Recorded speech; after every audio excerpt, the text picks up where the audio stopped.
और और उस चार्टर ऑफ डिमांड को डस्टबिन में ले जाकर फेंक दिया, उसको डस्टबिन में ले जाकर फेंक दिया। हाँ, लेकिन एक बात जरूर तस्लीम करता हूं और आपको भी बताना चाहूंगा कि चार्टर ऑफ डिमांड तो मंजूर कराया इन लोगों ने। जरा गौर से सुनो, चार्टर ऑफ डिमांड तो मंजूर कराया इन्होंने, यकीनन करवाया।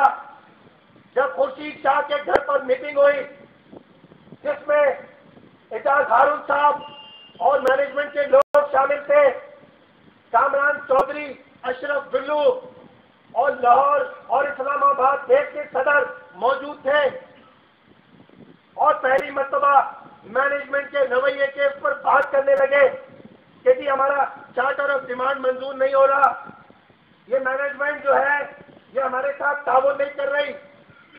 तो आगे से जवाब ये दिया गया कि जनाब कामरान चौधरी साहब, आपने मेरे से कमिटमेंट किया था, आपने मेरे से ये वादा किया था कि सिर्फ मेरी 2 बातों को मान ले, मैं आपको कोई चार्टर ऑफ डिमांड नहीं दूंगा।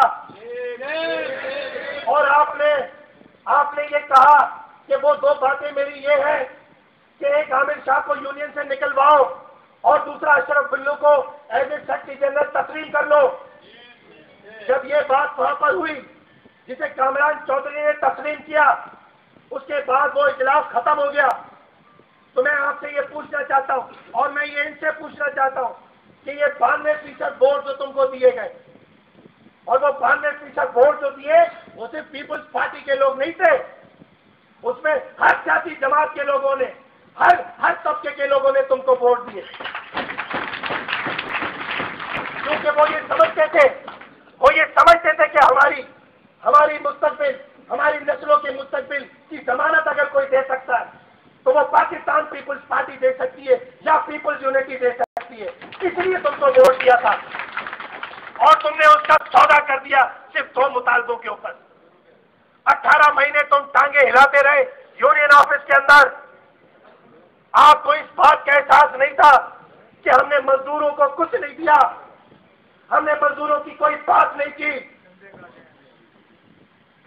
आपको याद होगा, मैं समझता हूं कि जो बाज़मीर लोग होते हैं वो बाज़मीर लोग जमीन के मुताबिक फैसले करते हैं। ये जो आज गाड़ियां लेकर घूम रहे हैं, ये जो आज मैनेजमेंट के जरिए ये पेट्रोल एंजॉय कर रहे हैं, ये फ्री टिकटें एंजॉय कर रहे हैं, ये सारी मराहतें इन्होंने अपने लिए तो ले ली। मैं इनसे पूछता हूं कि 18 महीने में कौन सा तुमने ऐसा काम किया जिसे ये लोग याद रखें? कोई काम ऐसा किया इन्होंने जिसको तुम याद रख सको? तो तुम्हें याद होगा कि डिस्पेंसरी पे जलसा किया हमने और हमने कहा कि मजदूरों के मसले हल नहीं हो रहे। ये गाड़ियां उस वक्त आई थी एमपी के अंदर, 1 महीने पहले ये गाड़ियां उस वक्त ये मेरे होते हुए ये गाड़ियां आई थी, लेकिन मैंने देखा कि मजदूरों के जब मसाइल हल नहीं हो रहे तो मैंने कहा कि मैं लानत भेजता हूं गाड़ियों के ऊपर, मैं लानत भेजता हूं फैसिलिटीज के ऊपर। मेरा ज़मीर मुतमईन नहीं था, मेरा ज़मीर इसलिए मुतमईन नहीं था जनाब कि तुमको याद होगा कि रेफरेंडम के बाद मैंने हलफ बर्दारी की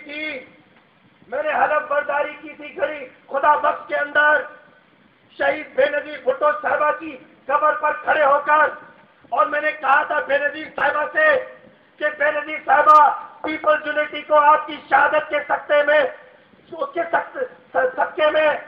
फतह नसीब हो गई, तारीखी फतह नसीब हुई बेनजीर साहिबा। और मैं वादा करता हूं और मेरी टीम आपसे ये वादा करती है, खुदा की कसम, आपकी कब्र की कसम, कोई सौदेबाजी नहीं करूंगा मजदूरों के मसाइल के ऊपर।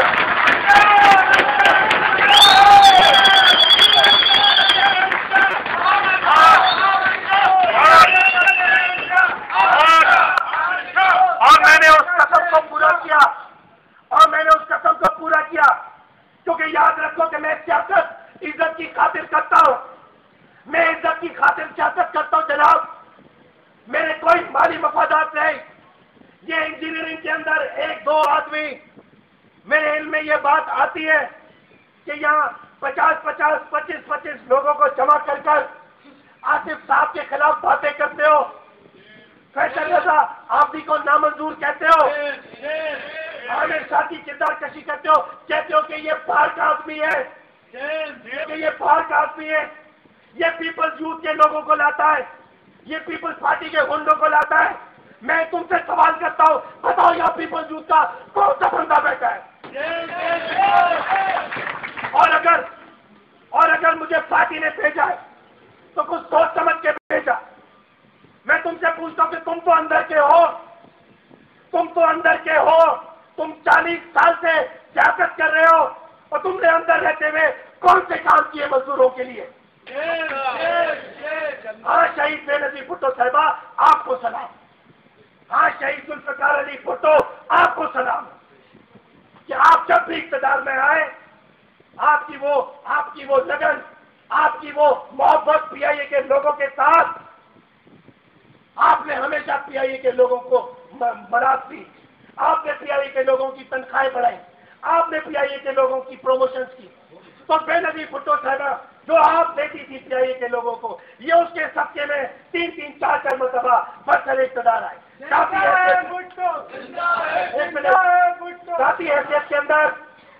साथी हैसियत में मुझे बताया मेरे सीनियर्स ने कि पीपल्स यूनिटी ने कभी चार्टर ऑफ डिमांड दिया ही नहीं। ये पहली मरतबा चार्टर ऑफ डिमांड एक जुलूस की सूरत में हमने जमा कराया, जिस पर तुमने 18 महीने में कोई बात नहीं की। और जरा देखो कितनी अफसोस की बात, कभी इस बात पे गौर किया? और देखो तुम्हें खड़ा होना पड़ेगा, मैं तुमसे कह रहा हूं तुम्हें खड़ा होना पड़ेगा, तुम्हें ये इस बात का ईमान सबसे पहले पुख्ता करो कि राज़िक अल्लाह ताला की इताअत होती है। तुम्हें किसी से डरने की जरूरत नहीं है, तुम्हें किसी से घबराने की जरूरत नहीं है। तुम्हारा ये ईमान है कि अल्लाह की जात के ऊपर कि राज़िक अल्लाह ताला है, तो फिर तुम्हें बोलना पड़ेगा, तुम्हें आवाज बुलंद करनी पड़ेगी। तुम यहाँ अपने बच्चों के रोजगार के लिए आते हो, तुम्हारे मुस्तकबिल रोशन, तुम्हारा मुस्तकबिल वाबस्ता है, तुम्हारे आने वाली नस्लों का मुस्तकबिल वाबस्ता है। कल तुम्हारे बच्चों ने यहाँ पीआईए के अंदर भर्ती होना है, छठपुटे के अंदर, तो तुम्हारी तो नस्लों का मुस्तकबिल वाबस्ता है यहाँ से। तो फिर आवाज बुलंद किया करो। कैसे तुम बर्दाश्त करते हो कोई आसिफ साहब के खिलाफ बात करे? कैसे बर्दाश्त करते हो कोई फैसल रजा आपदी के खिलाफ बात करे? अरे मैं ये कहता हूं कि जो लोग अपने मोहसिनों को भूल जाते हैं वो कभी तरक्की नहीं पाते, और तुम फैसल रजा आपदी के लिए कहते हो कि नामर्द हो।